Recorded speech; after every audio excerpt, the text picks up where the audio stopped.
Sebelum menonton, jangan lupa like, subscribe, dan tekan tombol lonceng. Selamat menyaksikan. Sesaat lagi Anda akan menyaksikan karantina virtual Putri Bumi Indonesia 2021 dengan narasumber oleh Martinus Juni Sugiarto, founder Yayasan Eljon Indonesia, dengan tema jangan berpersepsi sebelum berkomunikasi. Mari kita ikuti videonya.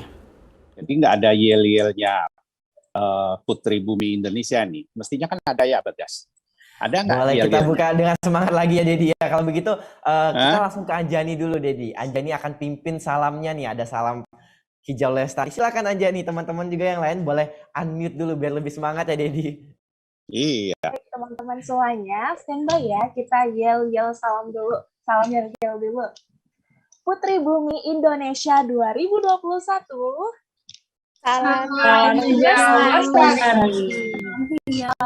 lestari. Terima kasih. Nah, begitu. Sama warnanya seperti sas kalian. Hijau lestari. Ada yang sasnya warna pink nggak? Ada nggak, Bagas? Nggak ada ya? Hijau semua ya? Hijau semua. Iya, jadi kita mengharapkan bumi ini hijau royo-royo. Oke. Para finalis semuanya, selamat pagi, salam sehat buat kalian semuanya. Masih semangat nggak di hari ketiga ini? Masih, Dedi. Semangat, Dedi. Semangat dong, Dedi. Masih ya? Ya, oke. Kalau hari ini Dedi kembali mau sharing. Jadi saya lebih suka pakai kata-kata sharing karena kalau dianggap ilmu, mungkin saya itu hanya ilmu terapan yang dipelajarin dalam masa hidup saya, yang saya alamin, saya catat, makanya saya sering membuat yang namanya quote of the day. Jadi pendekatan ilmiahnya mungkin tidak, tapi pendekatan praktek sehari-hari itu sering saya rasakan, makanya saya tulis dan mudah-mudahan bermanfaat buat teman-teman. Jadi saya anggap ini adalah sharing. Oke Bagas, yang mau di-sharing hari ini apa ini? Hari ini judulnya, Dedi, jangan berpersepsi sebelum berkomunikasi. Berikut slide-nya sudah ditampilkan, Dedi. Oke, nah para finalis ini yang selalu menghambat komunikasi. Hal-hal yang selalu membuat suasana pertemuan, baik itu online maupun secara fisik, yang menjadi tidak happy, menjadi tidak bermanfaat apabila sebelum kita berkomunikasi, sebelum bertemu, kita sudah berpersepsi duluan. Persepsi itu sangat subjektif. Sering-sering itu menjadi salah. Oleh karena itu, saya selalu menganjurkan kepada anak didik saya untuk jangan berpersepsi dulu sebelum berkomunikasi. Apa contohnya? Contohnya misalnya seorang karyawan di kantor. Dia dipanggil oleh atasannya. Terus karena dipanggil, dia sudah berpersepsi duluan. Oh, mungkin karena kemarin saya ada berbuat salah. Pasti saya akan dimarah-marahin. Dengan membawa sebuah kepastian, sikapnya akan lain. Begitu ketemu dengan atasannya, dia sudah berpersepsi akan dimarah-marahin. Akhirnya, dia mencari segala alibi, segala alasan, mungkin nggak bisa menghindari untuk tidak hadir saat dipanggil. Bilang, oh lagi sakit perut, lagi kepala pusing, mau pergi beli obat dulu, atau segala macam, untuk menghindari bertemu. Padahal, mungkin saja atasannya sedang memberikan semangat buat dia atas kesalahannya itu. bukan mau marahin dia, tapi memberikan semangat. Gitu. Banyak hal-hal yang terjadi dalam hidup kita.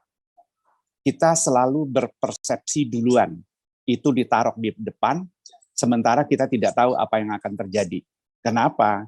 Karena di dalam otak orang lain kita nggak tahu isinya apa. Isinya apa kita nggak tahu. Nah, saya selalu menganjurkan, janganlah berpersepsi dulu sebelum berkomunikasi. Berkomunikasi itu bisa ketemu, bisa telepon, bisa segala macam. Tapi itu harus dihindarin berpersepsi. Ya, persepsi yang negatif sering-sering membuat kita penuh dengan protektif.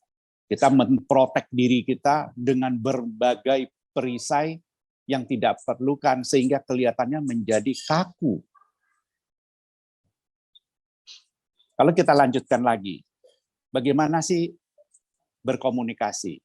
Banyak orang berkomunikasi hanya one way. Hanya one way, sering-sering itu belum berkomunikasi. Itu hanya informasi yang disampaikan. Informasi itu apakah sudah terjadi komunikasi? Belum tentu, karena orang yang membaca informasi, orang yang melihat informasi itu, belum tentu dia sependapat atau sama pendapatnya dengan orang yang memberikan informasi. Makanya kita lihat sering, banyak informasi yang diberikan orang masih nanya, ini maksud kamu tuh gimana? Maksud kamu gimana? Aku nangkapnya gini. Oh bukan Mbak, yang saya maksud adalah ini. Gitu. Nah disitulah informasi, kalau tidak dilanjutkan dengan komunikasi, maka yang paling sering terjadi adalah miskomunikasi. Jadi kalau orang memberikan informasi kepada kita, belum tentu yang kita tangkap sama dengan apa yang ingin dia informasikan. Belum tentu sama. Makanya saya selalu menganjurkan, kalau dapat informasi, kalau kita anggap itu penting atau menyangkut kita, kita membangun komunikasi. Lakukanlah komunikasi. Nah, setelah komunikasi terjadi, kita konfirmasi ulang. Kita konfirmasi ulang. Kita lihat kalau kita masuk ke restoran, ya, kalau kita pesan, Mbak, nasi goreng 2, teh manis 1 es cendol. Setelah kita komunikasikan apa yang kita order, si waiternya itu selalu akan mengkonfirmasi, Mbak, maaf ya, saya ulang ordernya, tadi 2 nasi goreng, 1 teh manis, 1 es cendol. Apakah benar? Oh iya. Atau enggak, saya tadi ngomongnya bukan nasi goreng, saya maunya mie goreng. Nah, konfirmasi itu sangat butuh. Oleh karena itu, kalau Anda masuk ke semua restoran yang memenuhi standar, masuk ke semua hotel, pasti ujungnya dia akan mengkonfirmasikan apapun yang Anda orderkan. Anda order apa, pasti dia konfirmasikan. Dia nyebut ulang apa yang di-order. Itulah sebuah tahapan dari informasi, komunikasi, sampai ke konfirmasi. Jangan dilangkahin. Kalau dilangkahin, itu pasti akan menimbulkan persoalan. Kita kalau lihat, mana informasi tadi? Informasi itu bisa saja terjadi sepihak. Orang mengumumkan sesuatu, informasi. Orang mengatakan sesuatu, informasi. Tetapi harus ditindaklanjutin dengan komunikasi supaya tidak terjadi miskomunikasi. Kita berkomunikasi karena apa yang kita tangkap dari informasi yang diberikan belum tentu sama dengan orang yang memberikan informasi. Oke, lanjut. Nah, berkomunikasi pada umumnya adalah terjadi interaktif, terjadi 2 arah. Yang satu ngomong, yang satu jawab. Yang satu nanya, yang satu memberikan jawaban. Itulah komunikasi yang perlu kita lakukan. Berikut. Nah, kalau sudah, itu dikonfirmasikan. Sehingga kedua belah pihak mempunyai kesepakatan yang sama. Apa isi informasi yang disampaikan? Apa yang hendak dikatakan? Apa yang hendak dijual? Apa yang hendak dikomunikasikan? Itu semuanya harus terjadi konfirmasi sehingga kedua belah pihak tahu persis apa itu yang dimaksud. Oke, lanjut. Nah, jadi ini pengalaman-pengalaman saya selama kurun waktu menjalankan bisnis.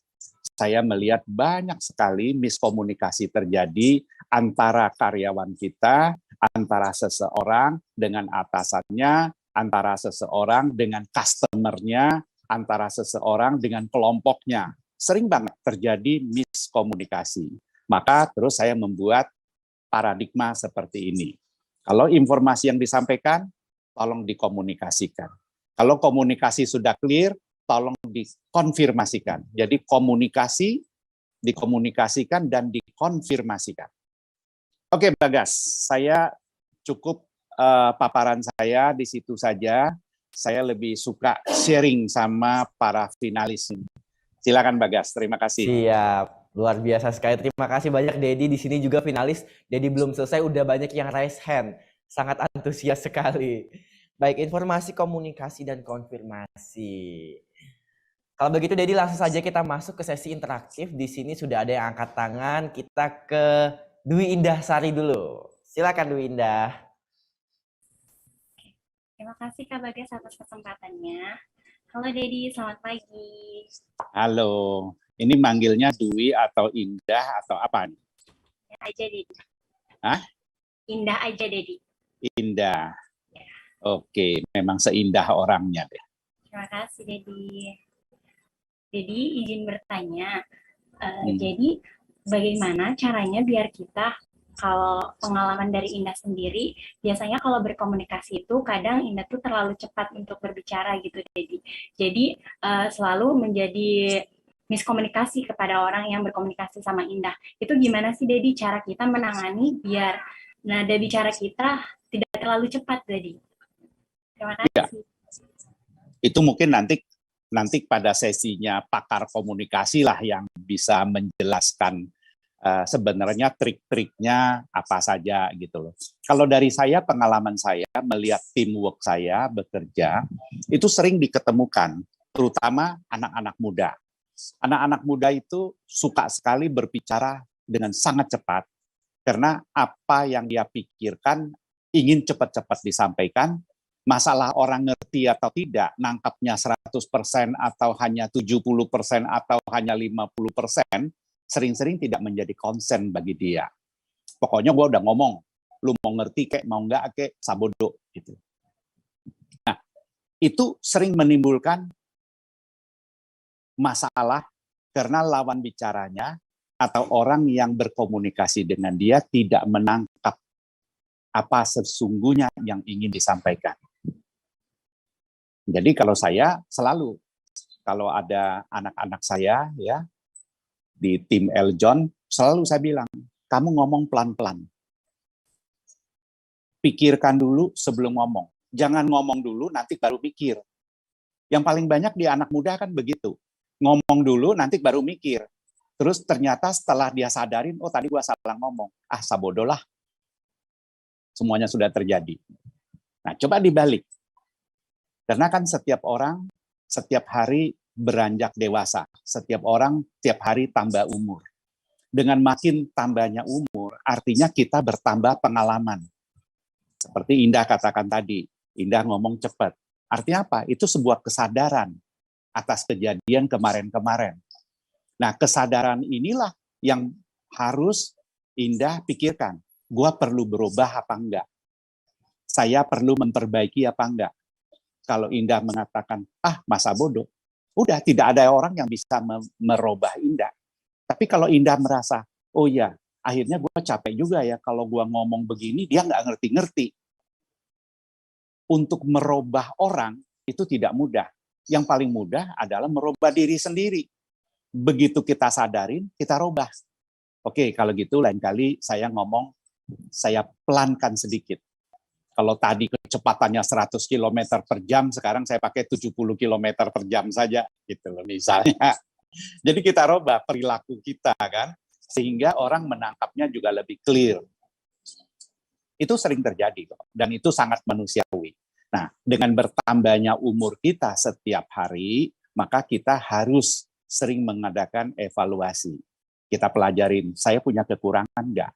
Jangan mempelajari orang lain punya kekurangan enggak? Itu bukan tugas kita. Tugas kita adalah memperbaiki diri kita semaksimal mungkin. Oke Indah, mudah-mudahan terjawab ya Indah. Baik, terima kasih Dedi atas jawabannya. Oke. Ada lagi?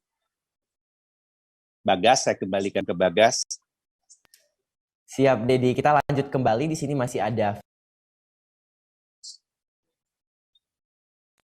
Baik, mohon maaf. Mikrofonnya naik turun. Baik, Dedi, kita lanjut kembali. Di sini masih ada finalis 04 atas nama Anjani. Silakan Anjani.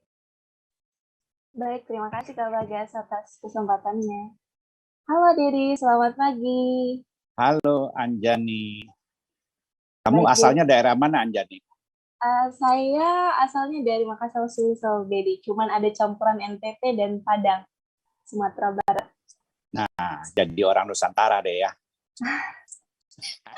Iya, Lengkap ya? Dedi. Oke, Ya. silakan. Baik, Dedi, Anjani mau. Ya. Iya. Baik, Dedi, yang saya ingin tanyakan, kebetulan saya juga orang bekerja. Saat ini saya juga bekerja, tapi terkadang di dunia pekerjaan itu sering terjadi miskomunikasi, Dedi. Cuman saya minta solusi dari Dedi, gimana sih tanggapan Dedi kalau terjadi miskomunikasi antara saya dan teamwork saya. Seperti itu, Dedi. Terima kasih. Oke, Anjani. Jadi kembali lagi sebenarnya saya selalu mengatakan kita harus kembali kepada diri kita. Kalau terjadi miskomunikasi, di mana terjadi miskomunikasinya? Pada saat orang lain yang mengajak kita, atau pada saat kita mengajak orang lain? Kan ada dua interaksi yang bisa saja terjadi. Pada saat kita menjadi supervisor, kita mengkomunikasikan sesuatu kepada tim kita. Pada saat kita menjadi anggota teamwork, kita diinformasikan atau diinstruksikan atau disosialisasikan sesuatu oleh atasan kita, oleh supervisor kita, oleh manajer kita, oleh direktur kita. Nah, di sini kita akan melihat yang menyampaikan informasi itu siapa? Kita atau di luar kita? Kalau kita, itu hal yang sangat mudah. Oh, saya menyampaikan informasi ini ternyata nggak ditangkap. Mereka nggak nangkep kalimat-kalimat saya. Saya ngomong begini, mereka nggak ngerti maksud saya. Oke, kita cari. Kita cari komunikasi seperti apa. Ini contohnya. Saya punya bisnis di Jawa Timur. Oke, di Jawa Timur. Pada saat saya berhadapan dengan orang-orang Jawa Timur, komunikasi yang saya berikan pasti lain dengan komunikasi yang saya berikan kepada tim saya di Sumatera Selatan. Orang dari Sumatera Selatan itu harus saya pakai gayanya sana. Komunikasi gayanya sana dengan bahasa-bahasa yang bisa mereka ngerti. Di Jawa Timur pasti lain lagi gitu. Nah, hal-hal demikian tuh harus kita yang mengoreksi diri kita. Kita jangan berprinsip gua pakai satu gaya bahasa untuk semua orang. Sering-sering nggak nyampe. Kenapa? Karena di luar sana orang-orang teamwork kita tidak seragam pengetahuannya. Ada yang letter belakang dari accounting, ada yang letter belakangnya arsitek, ada yang letter belakangnya komunikasi. Mereka semuanya mempunyai platform yang berbeda-beda, mempunyai pendekatan yang berbeda-beda. Ya, akibatnya kalau kita ngomong dengan satu bahasa untuk semuanya, yang nangkep ada yang nangkap 70%, ada yang nangkapnya 50%, ada yang nangkapnya 90%. Jadi dengan daya serap yang berbeda-beda, pasti hasilnya nanti akan berbeda-beda. Tidak akan sama. Hasilnya pasti sangat berbeda. Nah, disitulah kita harus mengevaluasi. Bagaimana caranya untuk menghindari miskomunikasi? Saya harus ngomong dengan kelompok ini dalam bahasa seperti apa? Ada karyawan yang diajak ngomong baik-baik, 10 kali kamu ajak ngomong baik-baik, nggak pernah mau nangkep, dianggap remeh. Tapi begitu dibentak sekali, dimaki-maki sekali, dia langsung berubah. Tapi ada juga kebalikannya. Diajak ngomong keras, dia nggak bisa terima. Besok dia pergi. Dia ngajukan mengundurkan diri. Gitu. Jadi semua manusia di luar diri kita itu mempunyai platform cara berpikir, perilaku, budaya yang berbeda-beda. Jangan kita menerapkan satu sistem komunikasi untuk semuanya dengan harapan kita bisa mendapatkan hasil yang sama. Ya, makanya kalau kita lihat kenapa di banyak tempat yang namanya mensosialisasikan program tidak bisa satu kali. Pasti nggak jalan. Itu harus berkali-kali dan dengan cara-cara yang berbeda-beda. Oke? Ya, Anjani. Iya, oke. Baik, terima kasih. Selanjutnya Dedi masih ada yang... Terima kasih Anda sudah menyaksikan karantina virtual Putri Bumi Indonesia 2021 dengan narasumber oleh Martinus Joni Sugiarto, founder Yayasan Eljon Indonesia. Banyak hal-hal yang terjadi di hidup kita. Kita selalu berpersepsi lebih dulu sementara kita tidak tahu apa yang akan terjadi. Karena kita tidak mengetahui apa yang ada di dalam pikiran orang lain. Maka janganlah berpersepsi dulu sebelum berkomunikasi.